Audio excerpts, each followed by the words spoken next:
Before we start, I'd like to take a brief moment of silence for the passing of Andrew McMorris.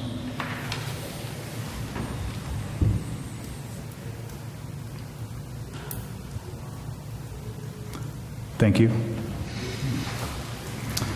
A few housekeeping items as well. Please be advised that the board members receive agenda items with supporting documentation well in advance of board meetings, in many cases 2 weeks prior to. By doing so, this gives board members the opportunity to ask questions, to provide advance input, and to decide how they may vote on agenda items prior to the board meeting. Also, please be reminded that the first opportunity for residents to speak under statements for residents is for agenda items only. The second opportunity for residents to speak is under discussion. Okay. Are there any reasons to amend the agenda? Any questions or comments? Can I get a vote to approve the agenda? First, Rob, second, Jim.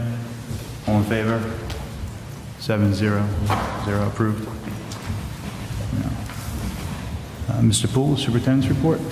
Thank you, Mr. President. Good evening, everyone.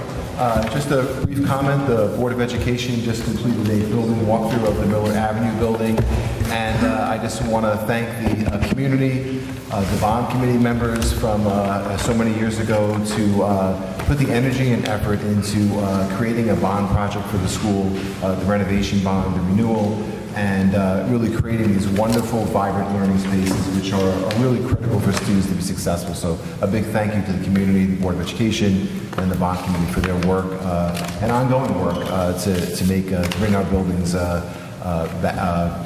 renew our buildings to great places for learning. Just a couple of announcements for what happened in the school district past week or so. I know at the high school, about a week ago, they had their high school college fair. There were about 150 colleges in attendance. I know right now that parents, students, school counselors are all knee-deep in Naviance, the Common Application, FAFSA. All of that work is happening right now. And college fairs are really an important part of that for students to get to go. So it was well attended, and it's an important part of the process. And I know Alan's going to talk a little more about this later on when he talks about student outcomes, but it's really part of the process and part of the reasons why 95% of our graduates last year moved on to higher education, which is a pretty impressive number. In Wading River, Mrs. Levonick's 5th grade class had an opportunity to work with Kids Day over the past couple of weeks. They have been interviewing chefs, the warm and gentle chef Gordon Ramsay they were able to interview. They were able to interview the CEO of the Museum of Illusions, and at some point in January, they'll have a week-long series of Kids Day articles on Newsday, so I know we're looking forward to reading those. On September 29th, the boys and girls soccer teams hosted a fundraiser which was spearheaded by boys senior goalie Wesley Pace. The event raised over $9,000, which went to the Stephen Siller Tunnel to Towers Foundation, $9,000. The following day, some of the soccer team ran the Tunnel to Tower event as well. Congratulations to them, congratulations to Wesley. It's just a great example of the community service spirit which exists in our students and in our community. One more note on athletics. Homecoming is on October 27th at 2:30 p.m. The varsity football team will be playing Bayport. Just a couple of announcements of a couple of upcoming events in a wellness series. One is Screenagers. Screenagers is a feature documentary that explores the impact of screen technology on students and children and offers parents and families proven solutions that work. I think we all remember maybe 10 years ago the YouTube video of the 1-year-old swiping an iPod, and I thought, wow, that's amazing. I think we've learned a lot about technology and screens and students since then, so looking forward to that presentation tomorrow night at 7 o'clock at Prodell in the auditorium. And then following the movie, there will be a facilitated community dialogue on screen time and our sort of group reactions to the documentary Screenagers. And then the following week, e-cigarettes and vaping, Suffolk County Department of Health will be presenting to our community on October 18th. This is really critical information on prevention and how to respond if you discover your child is using e-cigarettes and vaping. And unfortunately, this is a growing problem in the country, in the state, and in Suffolk County, and something we want to keep our parents informed about. Just a brief note, Dr. Meyer, for this evening's presentation, Dr. Meyer will be coming up just briefly following Mrs. Carlson's presentation on Eureka Math. Just a brief update. I know she's provided the Board of Education with a memo on how the implementation is going, and she'll be here to answer any questions we may have. Additionally, this evening, Mr. Meinzer will be presenting the annual student outcomes report. He'll be sharing student outcomes from the 17-18 school year, as well as the Curriculum Council goals for the current school year, which are really based on how did our students perform last year. So what are some of the improvement steps that the Curriculum Council and the district have sort of put together for growth for this year? I'd like to thank Mr. Meinster and the Curriculum Council for their work last year, the work they'll be doing this year, and truly, students continue to have great outcomes. I won't steal any of Mr. Meister's presentation, but we look forward to sharing some of those outcomes with the board this evening. And then finally this evening, the Board of Education will be, at the end of the meeting, will be forming a work group. The Strategic Planning Committee has met twice on a survey tool, which is sort of part one of phase one of strategic planning, is sort of finalizing a survey tool of asking the Board of Education to offer any revisions, feedback, additions to the survey before we finalize it, sample it with a small group, and then put it out to the community to get as many responses as we can. So looking forward to that, beginning that work this evening with the Board of Education. And that concludes my report. Thank you. Thank you. Thank you, Mr. Poole. Any opportunity for board members? Okay. Statements from residents, agenda items only. Janice? No? Okay. Student and staff recognitions, old business. Reports and reviews, Eureka Math update. Who's doing that? You know, my apologies. I meant to introduce Mrs. Carlson as part of my superintendent's report, so if it's okay. Yeah, absolutely. I'm going to backtrack and invite Mrs. Carlson up. And then after Mrs. Carlson's done, I know she has some focus on Eureka Math, I'll invite Dr. Meyer up to answer any questions the board has. So my apologies, Mrs. Carlson, and thank you for hosting us this evening. Oh, it's okay. And welcome. Thank you.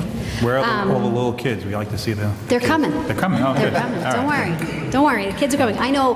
I have to say thank you for coming and allowing me to talk about the building.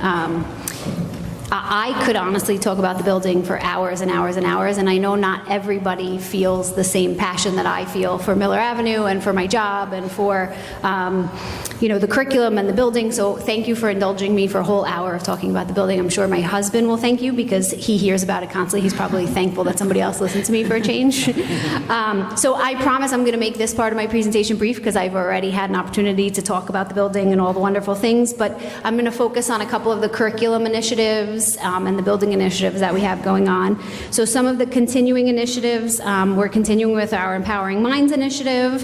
Mrs. Everhart is continuing to push into classrooms. We're really working on getting it to be a co-teaching model to get the teachers really involved in teaching the skills and strategies to the kids. And then we're really working on following through with what Mrs. Everhart is teaching in the classroom outside of the classroom. So she pushes in once every other week. We're trying really diligently to get the language to be consistent throughout the building so that we can have some follow through with those lessons. We're continuing with the iReady diagnostic. We're finishing up in the next week or two. We're using that data to inform our instruction. In addition, we're using that data to help with our response to intervention plan. See, now these are the parents for the kids who are coming. There are kids coming, I promise. Also, our Arts and Education Committee, in case you didn't know, our Arts and Education Committee is a committee that's comprised of classroom teachers, PTO representatives, building staff, and myself. We get together every year at the end of the year. We kind of debrief on what we did the year before, and then we make some decisions about what we'd like to see going forward. So this year we have things like Safety Sally, Star Lab, we have a free PSE&G assembly, Bubble Mania, Bash the Trash, which is really focused on environmental concerns, and one that I'm very excited about is we have square dancing coming. So one of the things that we do here at Miller Avenue is have a mother, son, father, daughter dance, tall, small, we call it. A lot of our board members have been there. Well, this year we decided to make it a square dance. So we actually have an arts and education program coming in and teaching kids how to square dance, and then they're going to teach their parents at our tall, small event. So that's a big change for this year. Some of the new initiatives, I spoke briefly when we were in the Library Media Center. We've made some changes to our schedule so that the Library Media Center becomes more like one unit instead of two separate things. And also the RTI block. So with the new RTI plan, there's a 30-minute designated block for enrichment or remediation. It allows children who need academic intervention services to be pulled out without missing additional classwork, and it allows teachers to provide remediation and enrichment for the kids who are still left in the classroom. So that's a change in our schedule. We're continuing our work with foundations. It's another measure that we're using for our response to intervention plan. We've been providing significant professional development, and then we're giving the teachers all the materials that they need, and we're helping implement that program. Another new thing that I actually saw Mrs. Heavey here. Our PTO president had suggested is that we are implementing a new portion of our PTO meetings called Parent University. So in an effort to really make the PTO meetings a little bit more useful to parents, we are collaborating with parents and with the PTO board to think about things that parents would want to know about. So for example, at the first PTO meeting, I did a presentation on what is reading workshop, what is writing workshop. We're planning on doing something before parent-teacher conferences, all about how to make the most out of your parent-teacher conference. So we're really trying to make the PTO meeting a little bit more useful for the parents. And we're taking suggestions. We've asked teachers if they have suggestions of things they'd like me to share, and then we've asked parents if there are suggestions of things they'd like to hear about. The biggest implementation this year, obviously, is our math program, Eureka. It's going very, very well. As you know, we had a parent night. I don't want to steal from Dr. Meyer, but we had a parent night recently to help parents get an understanding. It is a little bit of it's a shift from the way parents have learned math. We have ongoing professional development. Mrs. Werner's here. She has been pushing in and modeling lessons for all of our teachers. And we have there are structured components to the lesson. So every lesson has the same components, whether you're in kindergarten, first grade, or second grade, so the structure stays the same from year to year. We thought it might be fun to show you one of the components of the lesson, and I believe this is one of their favorite components of the lesson. It's lots and lots of fun. So we have students here from Mr. Korchma's second grade class, and they're going to demonstrate some of the fluency activities. So one of the components is fluency, and fluency, it allows us to spiral the curriculum. So we keep revisiting the same skills over and over and over, and the idea is that it's a very, very short portion of the lesson. It's very interactive, so it's very active for the kids, and it allows us to revisit the same skills over and over. In addition, those fluency activities actually spiral from year to year. So once the kids learn a fluency activity in kindergarten, the activity might repeat itself again in first grade, just with larger numbers or a more difficult concept. So I'm going to turn it over to Mr. Korchma and his students so that they can demonstrate a quick fluency activity for you. Mrs. Warren's going to help you. Mrs. Warren's going to help you. Mrs. Warren, Right out front.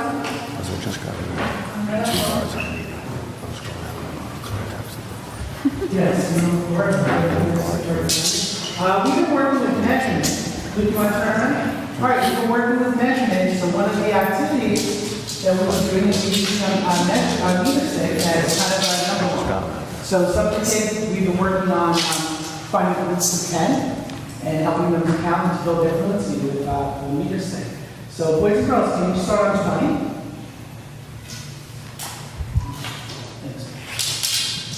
Can you show me 10 more? 30. 30.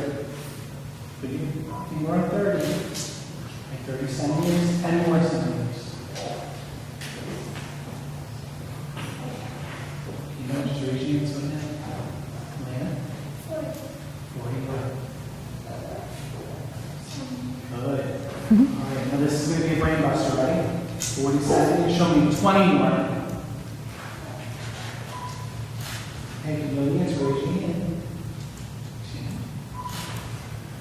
60 centimeters. Okay. Now, 60 centimeters, can you show me 10 more centimeters? 70. 70 more. 7 years. Okay, now here's a really hard one. 7 centimeters, show me 20 more.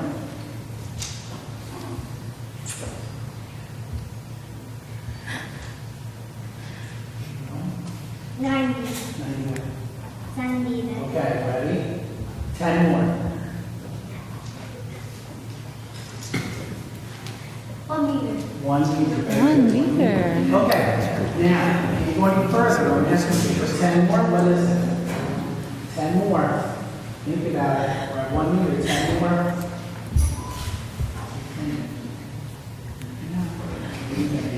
1 meter, 10 Very centimeters. good, very good. All right, we'll try something else. All right, go to 30. Okay. I'm sorry, how about we try 32? 32. What is the next group of 10? We're at 32. Now remember, it's changed a little bit. 32, let's do the next group of 10. Elena, what's the next group of 10? 40, 70, very good. How many do we have to add to 32 to get to 40?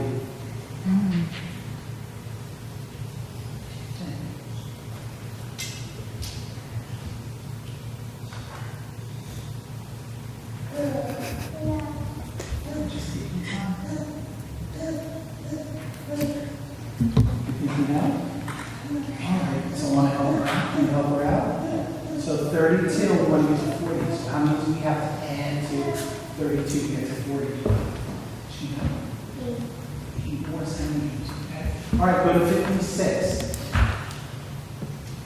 Okay, what's the next 10? What's the next 10? So yeah, what's the next 10? 60. How many do we have to add to that? 56 plus what equals 60? 4. So this is one of the activities that we can do. We also do something called sprints, which are a lot of fun. The kids love them. We can do them, but we got like paper and pencils and like a little crazy. But they love it, and it's a new program, so it's kind of a few bumps in the road. That's where we're going. They really enjoy it. It's one of the fun parts of the day.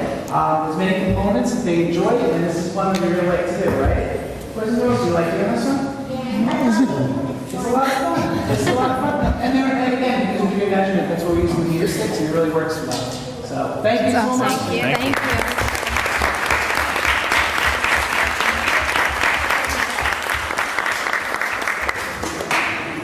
That's awesome.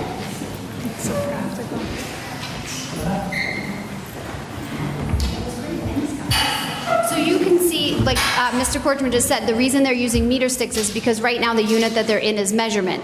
If they were doing an activity where they were doing place value, they might do the 10 more, 10 less without the meter sticks. And again, that's the kind of activity that spirals. So in first grade, they might do, instead of 38, what's the next 10, 40, they might say 8, what's the next 10, 10. So it spirals based on the grade level. So I'm just going to share some time with Dr. Meyer so she can give you some updates on how we've been supporting this. Good evening. We just wanted to take a quick moment to thank the Board of Education for their support in our new program. It was a long journey. It was a year in the making, adopting our program. We'd like to again thank you for your support of Ms. Warren's position as the elementary math coach.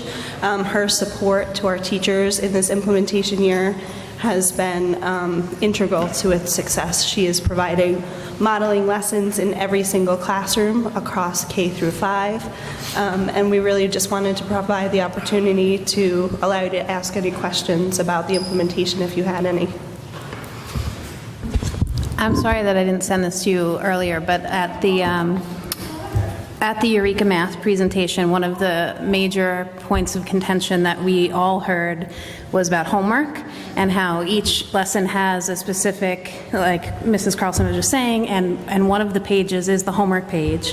And it seems as though perhaps there's a little bit of difficulty. I have 2 kids that are in the Eureka Math program, and the homework is very different. how it's given in each teacher, with each teacher. So I'm just wondering from that presentation, what is the next step to ensure that the homework is not becoming a point of contention, because not only is it difficult for kids' homework in general, but also parents don't know how to do math like this. So it's not the way we learned. It's difficult for us. And so I'm wondering if what the next step is for the homework piece. So one of the very important structures that our elementary math committee put into place was STEM planning days that were designed to just support teachers around our implementation of Eureka. So since the parent meeting, we have met with all 6 grade levels, and we brought to the table for the teachers all the concerns that parents raised that evening. We did have extensive conversations about homework. And about, because this is an implementation year, to just be very strategic in the assignment of homework. And of course, if there's ever a child who's struggling at home with homework, writing a note is always is an acceptable thing for a parent to do. So our teachers are aware of it. We're looking more closely at the homework. It's very differentiated. And so we're really trying to select those problems that we know that our students will have success with at home and feel good about completing, and the productive struggle should really be happening in the classroom with the professional teacher to guide. Thank you. Just to add to that, I was happy this evening. My son asked me for some help, and it was actually long subtraction. So it was something I was able to easily help him with. So it's nice that you're still teaching. In there every once in a while to make you feel good. So you are still teaching both ways of doing math. It's not just a new way. So Yes. that was nice. And I think that's one of the things that really we were sharing with parents at Parent Math Night is when we adopted Eureka, we didn't really change how we're teaching. We just sort of picked a program that was very consistent in the language and the vocabulary. And the program, while it provides multiple strategies for students, the reason it provides these multiple strategies is it's because it's up to the individual learner to figure out which strategy works best for them and kind of have that in their toolkit. So you'll see some old school good old methods. fashioned methods as well as newer methods to provide flexibility in thinking. Dr. Meyer, could you speak a little bit about professional development and how that's going, that aspect of it for the teachers? Sure. So the professional development, we did a full day last spring. We called it Unit 1 planning time. So we really just unpacked Unit 1 to give our faculty members a leg up on starting the school year. That was done in the spring. We also piloted a full module at the end of last year so we could sort of feel what it was like to be in the program. We have 3 planned for this year. 1 is complete. We have 2 more, and they're sort of front-loaded in the beginning of the year. So our next STEM planning day is at the end of this month. And it's really to provide our faculty members with time to sit and collaborate and plan all of the lessons in the units that are upcoming. In addition, Ms. Wern pushes into each classroom during every new unit at a grade level, and she just models a lesson from the new program. So we know as administrators you learn a lot from observations, and it really gives the classroom teacher the opportunity to still be with students, to still continue on the math trajectory, but to really see the lesson from a different lens and sort of just observe the process and the components. So those are all the professional development constructs that we built into our plan. And what kind of feedback do you get, or what's the process for you to get feedback from the different teachers? So in our professional development, we've taken into account the parent comments that we've learned both informally, just from phone calls. They've shared concerns that they've received from parents. So it's really a way that we address anything that we're sort of hearing about implementation with fidelity. And so the information's coming from a lot of different places, but it's really a chance to sort of work that all out as a grade level. So you're getting good feedback at this point? Yes. Great, thank you. I have one more question, and I know you answered it at Eureka Math, but that wasn't recorded, and were not other people here. So could you just speak to, I know there was a question about how Eureka Math leads into then middle school and high school math and what the standards are, and there was concern that if we have this new program, how will they be ready for the upper grades? Sure. So Eureka Math is completely aligned with the current Common Core standards and the future next generation standards. And once we hit middle school in our district, we have an Acceleration for All program. So essentially, we're teaching 4 years of math in 3 so that our 8th graders can challenge the Algebra 1 Regents at the end of 8th grade. So starting in middle school, we have content specialists who have worked a district-specific curriculum to make sure that we meet all of New York State standards in those 3 years, so that our students can be both prepared with the middle school foundational standards that they need for high school, as well as meet success on the Algebra 1 Regents at the end of 8th grade. Thank you. I have a question for Mrs. Carlson, if everyone else is done. I just wanted to know if there was any, or what the teacher feedback was on Mrs. Everhart pushing in once a week, and now that she's been involved in the district for, is it like maybe 6 months now? This is our second full year, yeah. Our second full year, Second full okay. year, yeah. So, you know, what the benefits have been, you know, have they seen a positive impact in their classrooms? They definitely, so I can speak, the teachers have said they've definitely seen a positive impact. It has given them, again, tools that they can specifically refer to when a child is having a difficult situation. So the things that she teaches kids are, you know, what to do when you come up against an obstacle, like take a couple deep breaths, do some visualization. So it's given the teachers the option to have those words, and the teachers have reported that the kids are actually using those things. Mrs. Everhart has given a lot of visual cues so that teachers have them hanging in their classrooms so that we can refer to those. My goal now is to get the people who aren't in the classrooms during the push-ins to learn the same language. So for example, the classroom teachers are in the classrooms during the push-in, so they know the language, but our lunch monitors are not. So they don't know that language, the art teacher, the music teacher. So that's what I'm saying. I hope that we can actually take it so that we can, as a building, have more common language. I mean, it'd be great even if we get our bus drivers, you know, so that the kids are all learning the same language. So from that perspective, the teachers have reported that they've seen a huge improvement. The other thing I can say is from a building level, because Mrs. Everhart has pushed into every single classroom, we are more able to quickly identify kids who might have a potential issue. So she's in every single classroom in the building. So if there's a kid and she's teaching a lesson, so she sees the kid who is antsy or the kid who might need, you know, some other strategies besides, you know, just sitting still on the carpet. So we've found that from a building level, that to me has also been a great advantage. In addition, the other advantage is that Mrs. Everhart has a relationship with every single one of our kids. So when we've had kids who have had no other issues go through a tough time or have an issue, you know, something happens at home, a pet dies, a grandparent is sick, Mrs. Everhart already has that relationship. So now when we have to help a kid through a tough situation, we already have somebody who has a relationship built with them right away. So on the cohesion with the verbal cues and visual cues,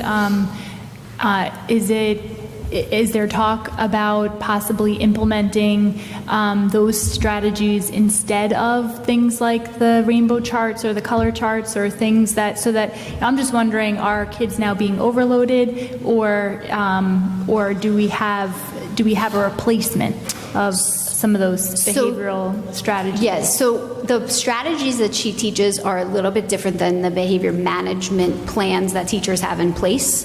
The strategies she teaches are more reactive strategies when you're encountering a tough situation, or how to be mindful, or those kinds of things. So we haven't actually addressed the idea of like replacing all of our behavior plans so that we have a consistent behavior plan. It's more that having a consistent language when you encounter a difficulty, as opposed to changing everyone's behavior plans. The other thing, though, that Mrs. Everhart is able to do is she is able to go into classes and act as a behavioral consultant for a lot of our teachers. So we've had a few teachers who, you know, either have had a very tough student or have had a behavior plan that they had used in the past, but it wasn't really working for their class. And she's actually an incredible resource. She has gone in and she has helped a bunch of our teachers really come up with some more effective behavior strategies. Do you know if this is, this might be a Chuck question, but has this resulted in an increase in referrals or just quicker referrals? You mean More- special education referrals or No, like behavioral referrals? For psychology services?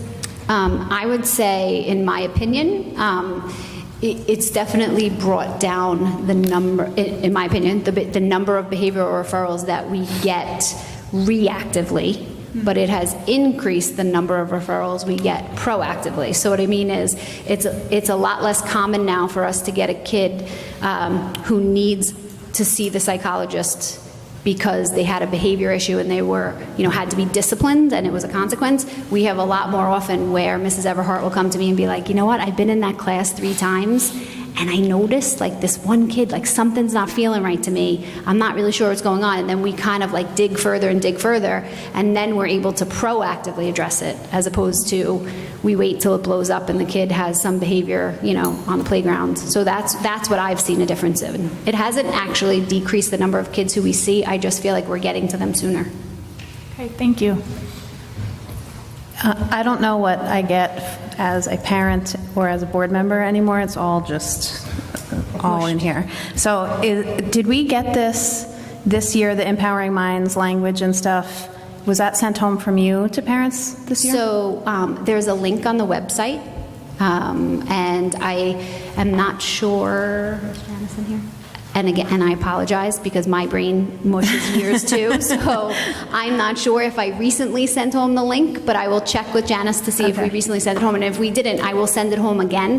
I have to say, Mrs. Everhart has done an amazing job of putting together a resource on the web. It is on our district homepage that provides parents with like the lessons that she's teaching, the strategies she's teaching, further things you could do at home, books you could read at home. She's even worked with Mrs. Ledoux, our instructional materials assistant, to make sure that we have like a little Empowering Minds section, so that if there's a specific book or something that a teacher's looking for, we have them all together. So I am not sure if I sent home the link this year. There was a link. I just don't remember if it was like Wading River had sent out links to, but there was one I remember specifically seeing Empowering Minds. Yeah. So I'm not sure. But again, and that website, I have to say, as a parent even, it's a wealth of information. It has some really, really good strategies to use. And the way she has it organized so that if you have a specific situation, you can find, information on that. Or if you just want to say, hey, what are they doing in Empowering Minds in the next week or two,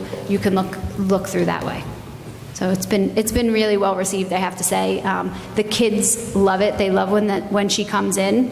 They look forward to it. There's been a few times where, due to like meetings or whatever, she's had to cancel, and they are like, "Where were you? You were supposed to be here." So it's a really well received program. I have one more question. Of course. The library is gorgeous. You mentioned cohesion before, that's a goal for the year. What exactly does that look like? What does that mean for student use? So what we're trying to do is we're trying to make the room more integrated. So as much as our kids are K1, 2, obviously we're not using the library for research, but we want them to see that as a space where you're not just looking up information in books, but you're also looking up information on a computer. There's multiple resources, multiple places you can go. We also want to make the time more effective, right? So I have done a lot of talking to the teachers about our time is very limited and we have to spend it well, right? So we want to make the time that they're in that library and computer lab as efficient and as effective as possible. So one of the things we noticed is that when the kids were just doing book checkout, some kids check out their books in 2 minutes and then they spend the next 25 minutes just kind of like milling around, not really doing anything effective. Same thing with the computer. Some kids are really not, doing anything effective on the computer. By combining those rooms, the spaces, we're able to more effectively have them use that time. So what we're doing, a lot of teachers have chosen, they set the whole entire class up on a program on the computers, and then they pick like 5 kids at a time to go over and change books and then come back. So we have a lot less downtime. And we found that, the kids, they don't really do well with that kind of like down, just unstructured time. And so we found it to be a lot better. Our goal eventually, I mean, I can tell you also, one of the new products that or programs that we had talked about at our curriculum development committee was Easy Tech, because another thing we've talked a lot about is using that computer time effectively. Again, I know our kids are only kindergarten, first and second grade, but they need to learn, internet safety. They need to learn how to use a mouse. They need to know how to log on. They need to know how to use, open a program, save a program. So we're doing a lot of work. Dr. Meyer has helped a lot with getting a more structured technology continuum so that there's some more structure to what the kids are doing when they're in the computer lab. So is the computer time combined with library time? Yes. It is. So the computer time and the library time, they have 45 minutes, and then they can decide how they want to use it. So what I found is that some teachers use it and they do all library, and then the next week might do all computer lab. Some people do all computer lab and do library the next week. Other people set the kids up on the computers and then do a book exchange where they pick a couple kids at a time to go over and exchange, and then come back. That is, just also so you understand, that is their assigned 45 minutes in the Library Media Center. There's also a whole bunch of open time throughout the day that if anybody had a special project or a special reason for going to either the library or the computer lab, they could sign up for additional time. So there's lots of ways that they can get additional time in the library and in the computer lab. So it's up to each individual teacher how to structure that time? Yep.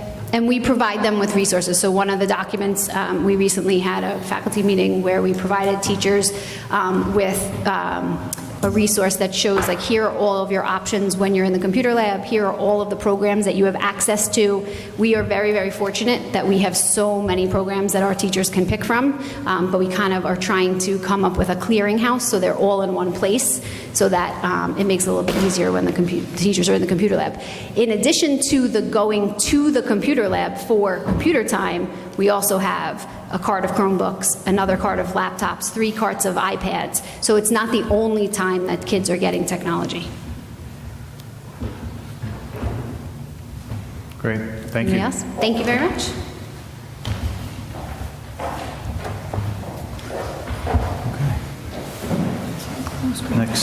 Next report and reviews, the 2017-2018 Student Outcomes and Curriculum Instruction Assessment, 2018-2019 Committee Goals.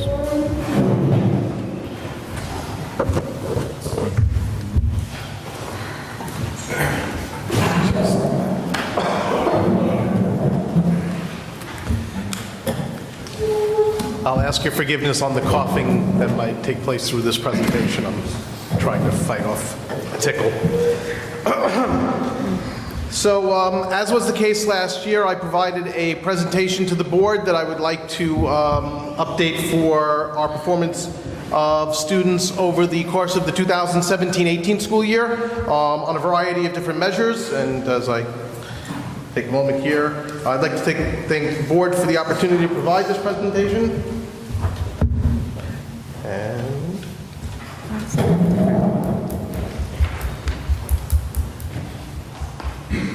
now all the way through. I'm just going to go through the different reports that I will hit on this.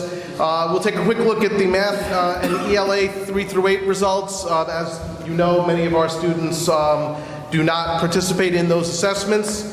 We'll take a look at the 4th and 8th grade science results, same situation with that, and then I will turn our attention toward the Regents exam results from last year. We'll look at the AP results from last year as well. I will then follow that up with some graduation outcome data, and along the way I will share our findings and our general conclusions about each of these measures and what the district is doing with regard to using that data.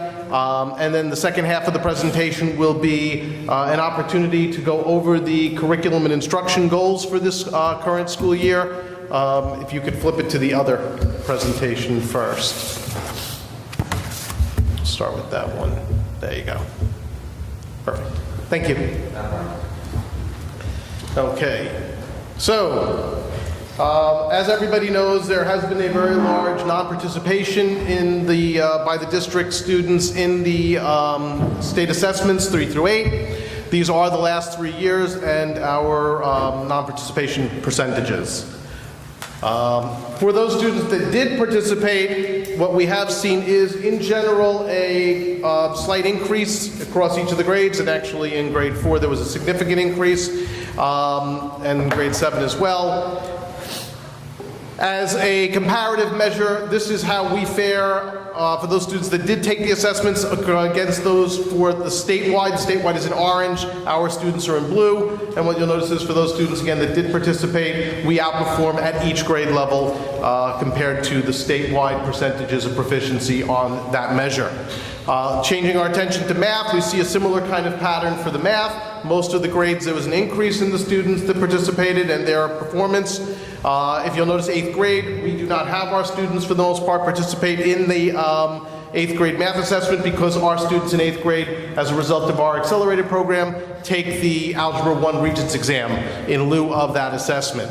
Here are the proficient numbers again for math compared the district to the state. Once again, you'll see that there's a significant gap between those students that did complete the assessment and their cohort across New York State. Again, 8th grade doesn't have a number next to it in blue because our students don't participate in that measure.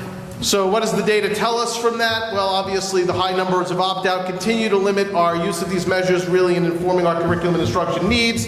It is a result of that we actually have sought and now implemented alternative measures that allow us to get information about how our students are progressing in both math and ELA. In math, we use the ALEX adaptive measure as a means of identifying where students' gaps are and how best to support them. Those are internal measures. We don't share those with the state. They stay in our district. They are used strictly to inform instruction and to help our teachers best understand how to meet the needs of our students. And we use iReady for our students to accomplish the same task in reading. Overall student performance for those that do participate exceeds the New York State averages, and we have seen significant improvement in most grade levels. Moving on to science. Science is a little bit tricky. In grade 4, obviously 98%, 100%, pretty much almost all of our students that do take the assessment in 4th grade receive a proficient score. The reason for the very significant variability in 8th grade is the fact that so few students actually take that test. If you notice by the asterisk, only 15 students in the entire 8th grade last year actually took the 8th grade science assessment. Part of that is due to the fact that many of our students in 8th grade are accelerated and take the Earth Science Regents exam in lieu of the 8th grade science assessment. And what you'll notice in that regard is 100% of our Earth Science students pass the Regents exam, which is up by 1%, but really there's not much place to go there. But that's a really phenomenal number to keep in mind. One of the numbers that I kind of glossed over really quickly that I'm actually just going to jump back to is while the 8th grade number there has no blue number next to it, because our students take the Algebra 1 Regents exam, our 8th grade class last year, 98.5% of the students that took the Algebra 1 Regents exam last year in 8th grade passed the exam. So pretty much our accelerated program just about gets every single 8th grade student taking it through that exam with a passing score. I'm going to talk about Regents scores in general in just a few minutes when I get to the slide. That'll incorporate the small cohort that also takes it in 9th grade. Does that include, Alan, does that include the special needs students? The special needs students take the accelerated also. Not all of them do, okay, but our inclusion classes, all of the students in the inclusion classes, whether they're regular education students or special needs students, all take the Algebra 1 Regents, and they are included in that number. And the stat you said was 98-point-something% pass? 98.5% passing the Regents exam. And what about, do you happen to know what the proficiency, in the other presentation that you did for the Regents exams, you had passing, and then you also had mastery. Yeah. Do you know? Okay, sorry. No, it's okay. I didn't. It's all jumbled. Yep, and I didn't, well, because I just wanted to separate the two for 8th grade versus all here, only because it's missing in this data, and that's the equivalent number. All right, thank you. Okay, so jumping to the Regents exams, the state put into place a 5-level system for Regents exams a couple of years back. This was part of the idea that they were going to move to an aspirational performance measure, which basically says that in mathematics, The hope would be that all students would aspire to get at least an 80 or better on a math Regents exam in high school. Their original goal of the state was to make that the graduation requirement. The state has long since backed away from that, but they still do report that measure for state reporting purposes, so that's why the levels are still there. But mastery is still considered to be an 85 or better, so that would be a level 5. And passing is anything that's above, that's level 3, 4, or 5. In ELA, the level 4, the aspirational, would be a 75 or better on the ELA Regents. Again, those are just aspirational. The state has backed off of actually trying to make those graduation requirements. So, looking at our Regents, and this would address the question that you asked before about mastery. Here is the comparative both at proficiency, which means passing the Regents exam, and mastery, meaning an 85 or better on the Regents exam. A comparison between last year, June of 2017 and June of 2018. So 2 years ago and last year's cohort. And you'll notice that, again, our numbers are incredibly high on passing rate, so there's really not much of a place to go with the percentages on passing. So you'll notice the changes are very small, up or down, all of them. And this is an important distinction. For the first time since I've been tracking these numbers, since I've been here, this is the first year we're on all 10 Regents exams. All of the passing rates are over 90%. So we are definitely moving in a good direction that way. You can see the one outlier that held us back from that last year was geometry, which has now moved back into the fold with the rest. And so clearly, we are moving our students in a good direction. Can always do better. Our goal continues to be a focus on mastery, not on passing. We want to see our students really excelling in these classes. Our bar is a little bit higher than just simply getting the 65. And so if we look at the mastery numbers, you'll see there are pretty much, again, for the most part, small changes. The one that does stand out if you're looking at that is the chemistry, but there is a very good reason behind that. As a result of a push 2 years ago to encourage more students to attempt chemistry than had been taking chemistry in the past, as it is something that colleges very much would like to see on a high school transcript. We had what I would consider to be lower than what would be ideal number of students attempting chemistry. So the high school did undergo a push to put more kids in chemistry. And so what you'll notice is we actually saw a 20% increase in enrollment in chemistry between 2017 and 2018. What you'll notice is in the passing rate, there was practically no change at all in the passing rate, which tells you that we were able to include all of these students that now have chemistry on their transcript. 96% of them passed, which means they get the credit on their transcript. And these are students that in the past had not even attempted the course. So that to me was a very important move in a good direction. It does correspond to why you see a significant drop in mastery. When you're encouraging more and more students to challenge a course, you can naturally expect when you first do that the number of students reaching mastery in that course is going to dip, at least initially, and that's what we see there in the data. We are working with our chemistry teachers and our chemistry department, as with all departments, to continue to build on that mastery. But 20% mastery is a more typical number for when you have a large group of your students taking Regents chemistry. It is a challenging course. Mastery in that course is difficult. That's what I was going to ask about the math. So you're saying if we have an accelerated program in math, but our mastery numbers in all three of the math Regents exams are significantly less than the other. I mean, our kids are doing really amazing in most of the other subject areas, but is it because they are all taking the math in an accelerated manner, or is there another reason that we are attributing the lower mastery rates in those math? The interesting thing about Regents exams and the way in which the state sets up the scoring is that the state intentionally makes it very easy, but relatively easy to achieve a passing score on the Regents exam and incredibly difficult to achieve mastery on it. This is designed on purpose because the understanding is, now our numbers still, even for passing, far exceed the New York State norm and average. But the reason that the mastery numbers are low, and they are comparatively high for our region, is because of the fact that the state understands that's a graduation requirement. a Regents in math, so they have to make sure that students are able to pass it in large numbers, whereas mastery is not a graduation requirement, and so therefore they can set a higher bar.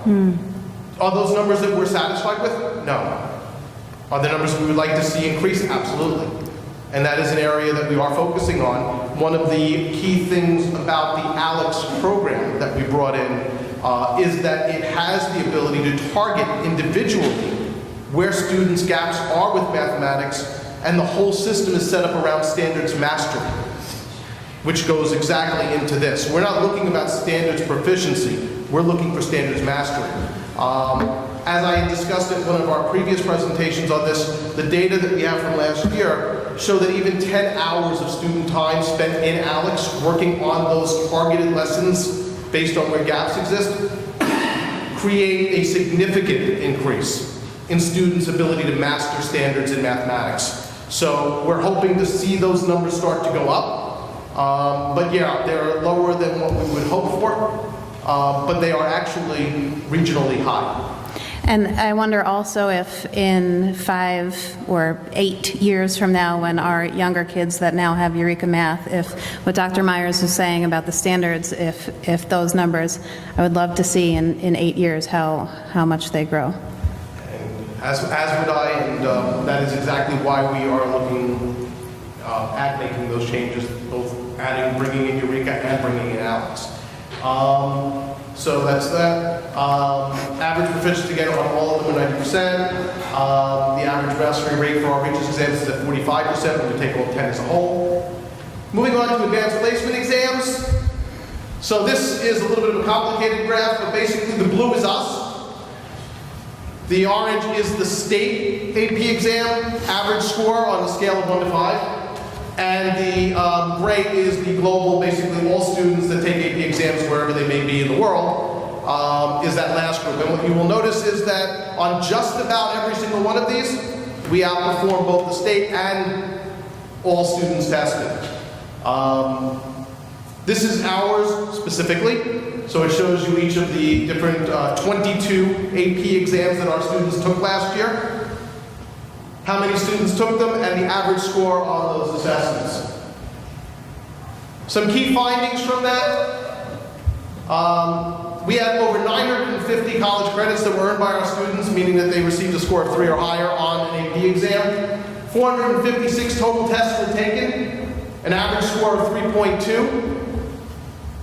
By the way, 3 is the bar that the AP exam, that the AP uses themselves as a measure for honors distinction for a school. 70% of all exams were scored at a 3 or higher. That's a significant increase. Well, actually, it's a small increase on the number of 3 or better from last year. Last year was 66%. But we had almost a 10% jump in how many students at 42% received a level 4 or higher on the AP exam.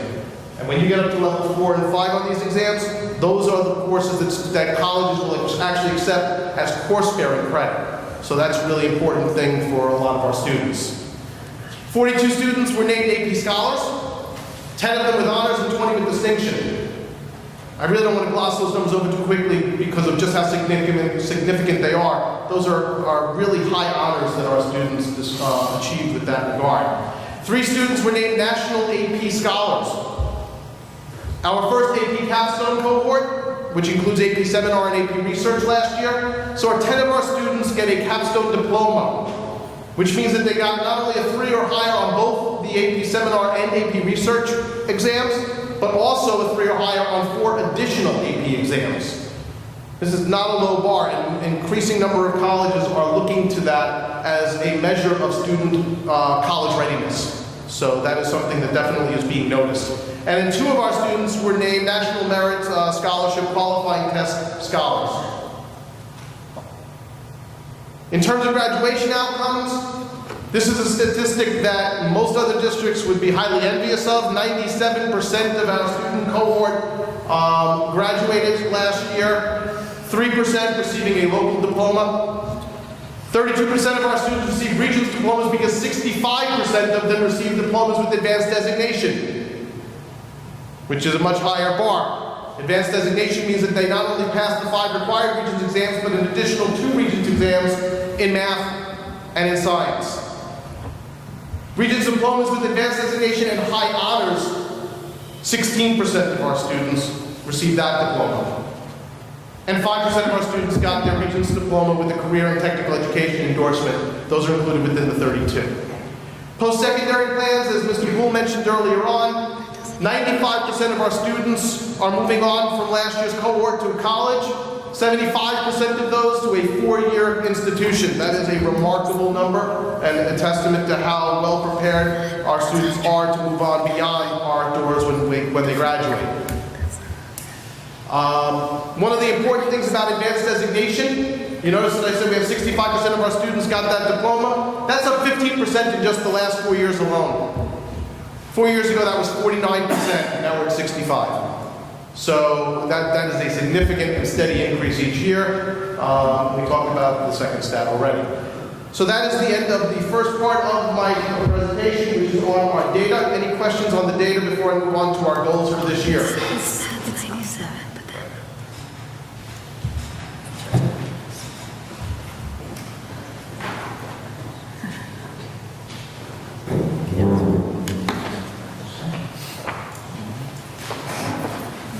So how do we do more, and how do we continue to build on all of these wonderful successes that our students are having? So as a result of work done last year by the curriculum by the Curriculum Development Committee, in conjunction with work that I did with our district's directors, the building principals, and consultation with various teachers across the district, we have identified a series of goals, both district-wide and at each of the different levels. I am not going to go through all of these individually because it is a lengthy document. This will be posted to the district's website, so I would encourage anybody who would like to look at these in more detail. For every single curriculum goal, there is a matching action plan, PD plan on the right side column that says what we're going to do to help achieve that goal this year. Looking at the district-wide goal, the major focus, though, is beyond continuing to support our mental health initiatives across the district, using technology to support student learning, and using data to support instructional planning. And then the details are all in there. At the elementary level, we are continuing to focus on our literacy and math, as well as science, through supporting teachers with ongoing professional development and foundations at the K-2 level, and words their way at grades 3 through 5. We are, as was already mentioned earlier today, embedding the Eureka Math Program K-5 to help strengthen our math instruction. We brought mystery science into the district and will continue to build on that this coming school year. And we continue to provide professional development to our teachers in support of the Teachers College Reading and Writing Workshop Model and Program. In addition, we've also moved along with our RTI plan and created the structure that Ms. Carlson was referring to before, a 30-minute RTI block at Miller Avenue School and a 45-minute RTI block at Wading River, a time in which students that require academic intervention services are provided those services in a pull-out model, and where other students that are not pulled out have the opportunity to work with their classroom teacher to focus on areas of remediation and/or enrichment.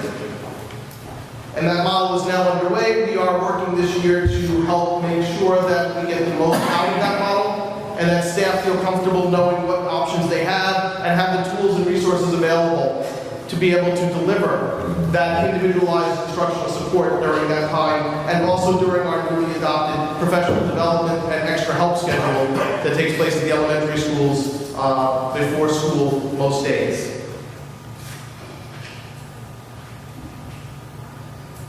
This extends also to all of our specials as well. We have new art standards, new music standards that we are looking to make sure that we're embedding, providing opportunities for teachers to take part in professional development. All of our PE teachers will be going to the zone conference where they get professional development on the latest in physical education. Special education, our focus continues to be on deepening co-teaching strategies and support for students in the inclusion setting, as well as supporting students that are in the self-contained setting, especially by making sure that all of our teachers have, as part of their toolkit, a certification in Wilson reading. In E&L, we continue to look for ways in which to include our families and engage them in activities here at the school, building on the start that we did last year with an E&L Family Night. At the middle school, we are looking to use data in all of our subject areas to help strengthen our program. We're looking at the focus on vocabulary and grammar work at the middle school and at the high school as well. Plus, we are also preparing opportunities for our teachers to have professional development on the new next generation Common Core ELA standards that are rolling out in the next 2 to 3 years. We also will be working on writing support.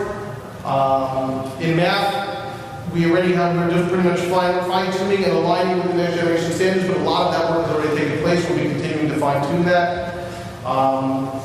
And again, I'm not going to go through all of these in great detail here, but you can see that there are lengthy bullets for every single subject area at every single grade level for how we will be supporting moving our programs forward and increasing those mastery numbers that I showed you before on our various assessment measures, including also enhancing opportunities for students in the arts while we also work on the core discipline areas.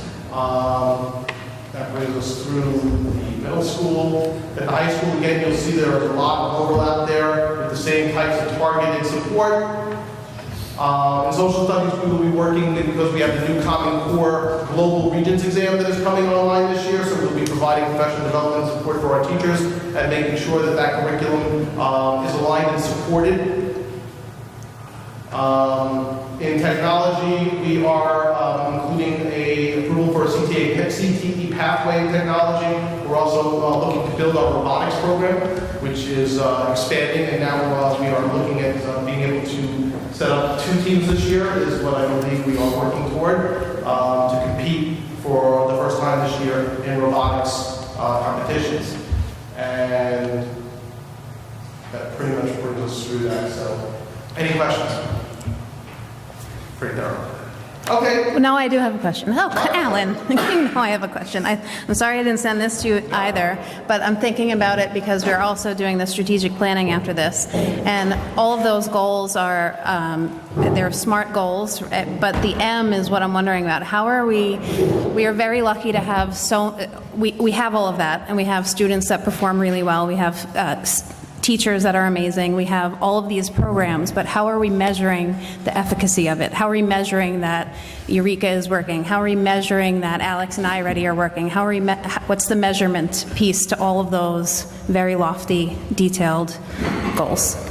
One of the major reasons that we selected each of those different systems and programs was because each one of them was vetted for how they provide data that directly informs instruction. So that we're not looking at what's the data that says whether the way we will measure success is whether or not we're able to take the results that students have and apply that information to meet each student where they're at and bridge their gaps wherever they may be, and even students that are on grade level above grade level. So each of those, for example, the iReady and the Alex were selected because they're adaptive.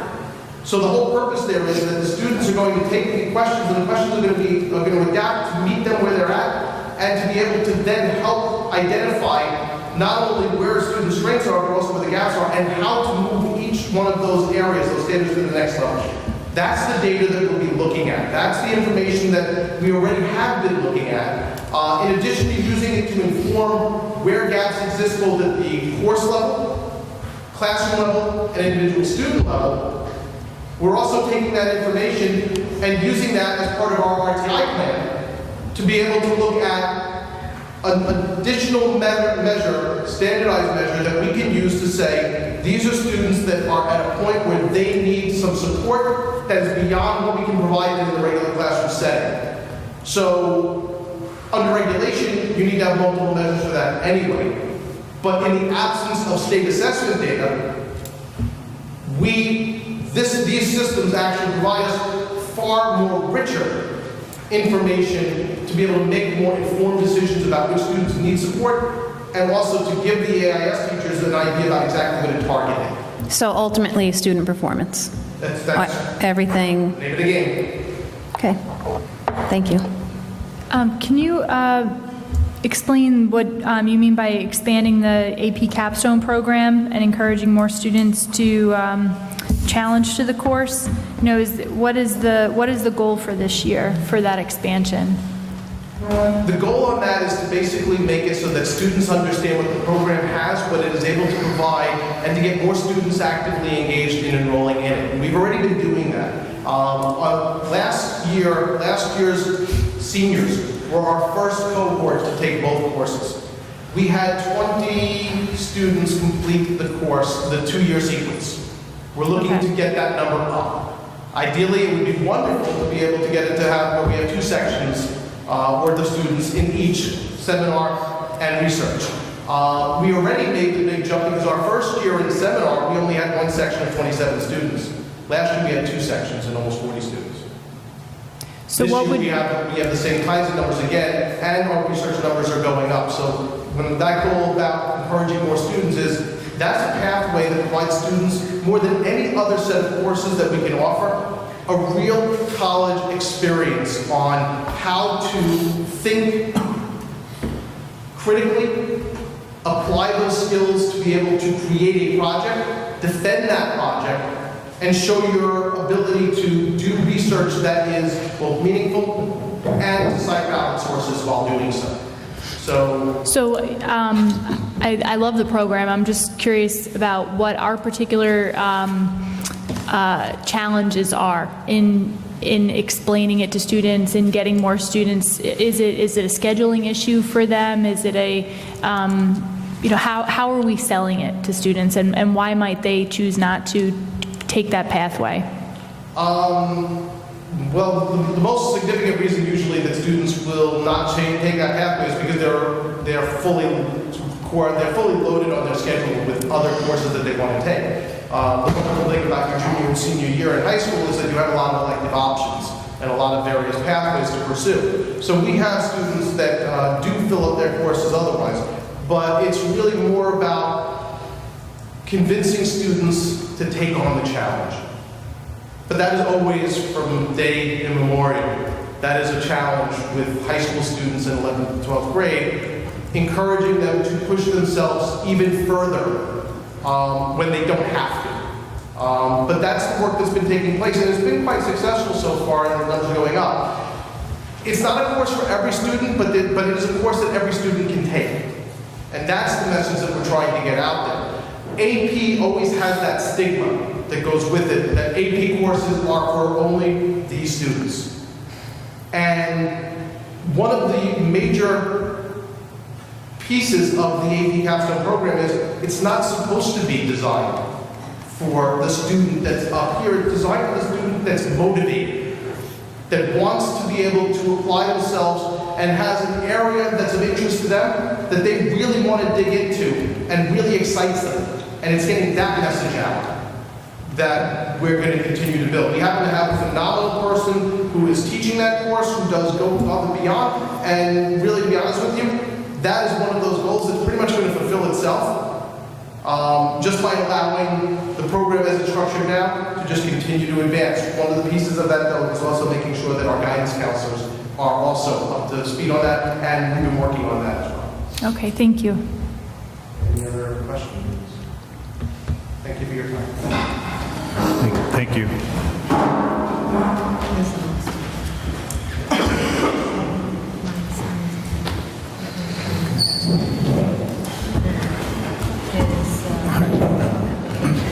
Next up is votes and resolutions.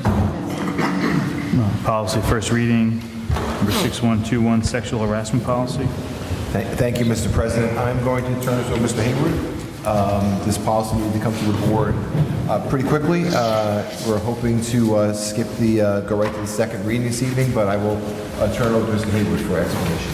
Okay, back in May of 2018, every employer in the state of New York is required to adopt a sexual harassment prevention policy pursuant to Section 201G of the labor law. This information came out in May. They were working over the summer, New York State school boards, Erie One BOCES, other sources, to customize a policy that includes students and is geared towards a school setting. However, the department, they listed a whole guidance on what needs to be included in the sexual harassment policy. So the New York State School Boards Association drafted a policy, and the policy from the Department of Labor, the model policy, came out on October 1st.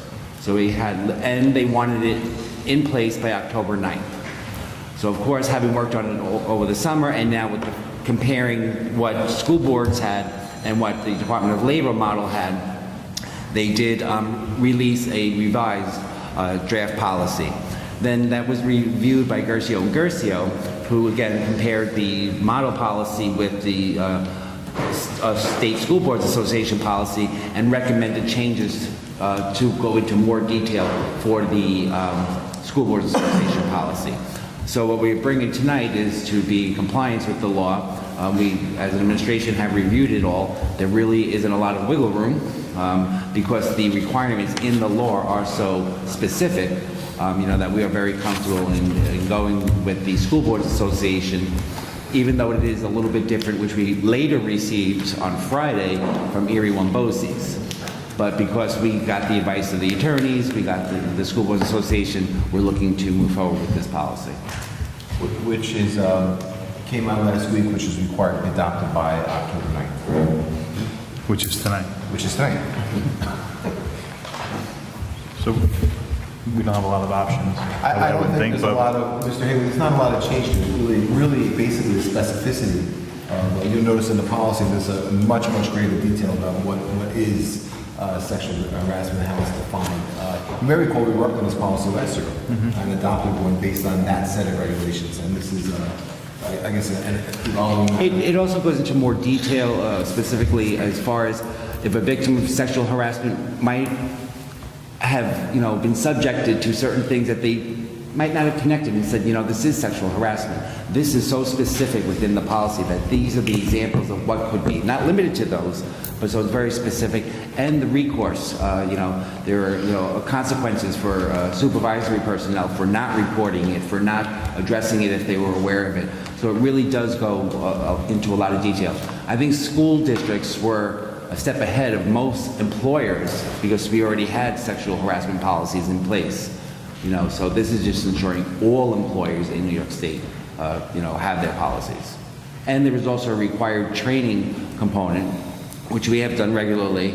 They're updating it in the computer system that we do use for the training, but they postponed that training requirement from January 1st now till October 8th, 2019. Obviously, we're not going to look to, hopefully, provide it that late, but provide it sometime during this school year. Okay, thank you, Brian. So I guess we have two questions. Either can you approve it for a first reading, or we can waive the second reading, correct? So if so, can I get a motion to approve and waive the second reading? First Jim, second Kim. So it's just a motion and second to waive the second reading. Correct. It was Jim and Kim. Jim was first, so Kim was second. Okay. We okay to vote? Any questions? The only question I had, and you alluded to it a little bit, was specific to the training.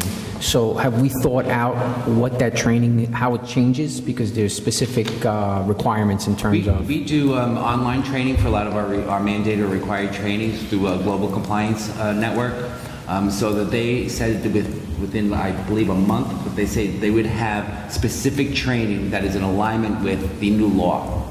So, because it's a national PD that is done online. What caught my attention was the fact that there was specific training in terms of detailed examples. It was almost like you had to get everyone in a room and discuss that. So I'm wondering how PD when it comes electronically out, we will look to see if it's something that we're going to continue to use through the Global Compliance Network.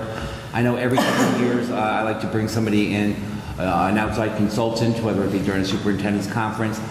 I did it in other districts where you do it every year, and it was just way too much.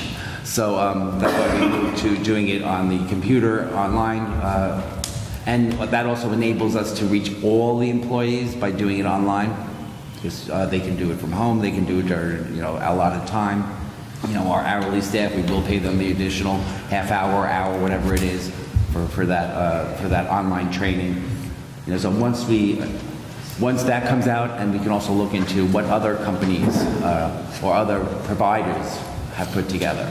Yeah, my concern was only timing, the amount of training that needs to be done, the people that need to be trained, and then I know there's the looming deadline in October. You know, given the school year and the amount of professional development that we can do, that we have time for, I don't want to come up to an area where, okay, well, it's crunch time and we got to get everybody in the room, you know? So, Is there a deadline on the training? October of 20... Yes, October 2019. So you have a year. Yeah. You know, we could also play it by ear and look at our spring conference day, superintendent's conference day, could be an ideal time to do it, a more in-person type thing. And then if we don't have that, if we use it as a snow day, then we could look at... Okay, so you think there's ample time in there? Oh, absolutely. Given that we don't have the exact, the electronic professional development isn't really developed yet, so we're speculating that it will suffice for what we want at this point. Well, no, they're saying that it will be in compliance with the law. And if you go on their website and everything, they customize it by state, because each state has different laws for all of the training that they have. You know, we do our blood-borne pathogens, you know, the right to know, all those things we do online, you know, through this company. Okay, thank you, Brian. Any further questions? Are we okay to vote? All in favor? 7-0. Approved. Adoption of resolutions. Human Resources Resolution, number 1819-110. Can I get a motion? First Aaron, second Katie. Who was the first? Aaron? Aaron. Second Katie. Any discussions or questions? Okay to vote? All in favor? 7-0. Approved. Business and Operations Resolutions, number 1819-111 and 1819-112. Can I get a motion? Katie, second. Kim, any discussions or questions? Just wanted to see if Glenn could clarify that the $40,527.59 is the adding of the brick wall in addition to the aluminum downspout. If you could just like summarize that briefly, that it's the total sum. Previously on August 21st, there was a resolution presented to the board, 1819-068, that was for $38,392.39. This was to provide labor and material and equipment to remove and replace the cement unit and brick wing wall on the west side of the large gymnasium at the middle school due to deterioration caused by a roof leader leak. As you can see inside the attached pictures that I sent home at that time, there were cracks inside of the piping inside of the brick wing wall. In order to repair that damage, it was, as I had previously stated, a little bit more than $38,000. In further review of that potential change order, there was a piece missing, which was the cost to furnish and install aluminum collection box and an aluminum downspout and cast iron leader boot. What this is the work needed to capture the water from the top of the roof into the leader pipe. So that additional $2,200 was omitted from the one I presented to you back on August 21st, an error on the contractor's part. So this is a revision in order to complete the necessary work. This isn't optional work. This was discovered as part of the demo work where the addition is going on for the cafeteria. So this is just to ensure that the change order is in alignment with the actual work required to make this needed repair. Thank you. Any other questions? No? Good. Okay. Okay to vote? Yes? All in favor? 7-0. Approved.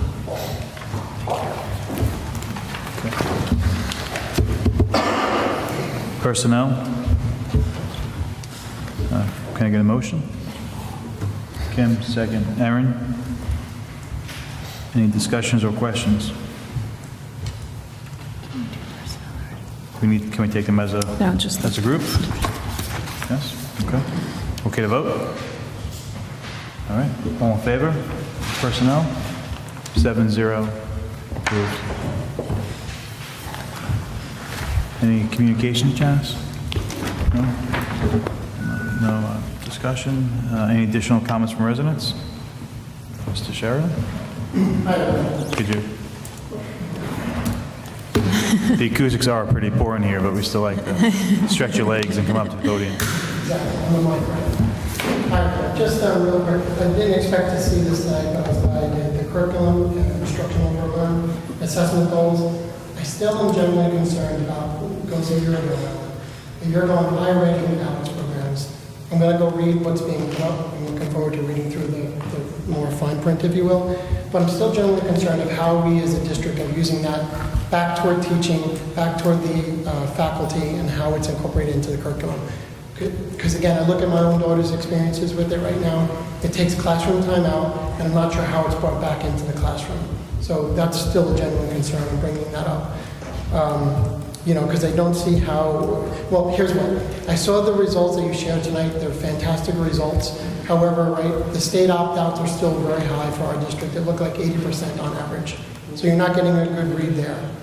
Although the Regents exams look good and all those others, I think when you dive down into the data, I'd like to see what the iReady and the ALEX programs are showing our district at that level, because that's truly representative of the whole district. You may not share it with us, but hopefully you share it with the board, because I don't know if you've seen that assessment yet. Yeah. That would be curious to me. Good, Mr. Poole. Well, if I could, and unfortunately, it was one of those meetings where it was just the board administration, but in January at the Codell meeting, we spent about an hour on the mid-year iReady Alex results. So where were we? Where were students in the fall? Where were they in the winter? We do have the spring data, and I know that Alan will come back to the board in January or so and have a sort of longitudinal year-and-a-half data and take a look, where are our students now? So what is this data showing us with? So we've had some of the questions that you had, so we do look forward to putting that together and bringing that to the board. Okay, good, thank you, appreciate that. So the follow-up question around it is, so what is supporting that curriculum off of iReady and ALEX? So the question around it was, I can't remember the name of the application, the software that's in the middle school right now that's not really used all that often, but to support the program that's part of iReady. I'm not sure of it, where the faculty could give assignments out to children to go in and build their word skills, for example. You talking about the instructional support? Yes. I can't remember the name right now because it kind of caught me off guard, but I'm just sharing. I don't know how in practice that's actually occurring. So either I'd appreciate another update on that or presenting to the community and the board what's happening there, because I do know there's a lot of questions still around both the application and its use. So that sits out there. The question about AP, you asked about capstone, and it's two reasons. One was a faculty reason, which I won't bring up. Faculty member turned over. Two, it's a ton of homework. My daughter signed up for it and withdrew from the program in the summer because of how extensive it was during the summer. She was carrying 3 AP courses at the same time, so that's the reason she dropped it. So your guidance counselors may know that as well. So there you go, there's a little bit of feedback, but looking forward to reading through it and asking more questions. Thank you. Thank you. If I can ask the district clerk to reach out to Mr. Sheridan when we have the Alex and iReady presentation in the future, so we make sure you can put that on your calendar. Okay. Any other additional comments from residents? No?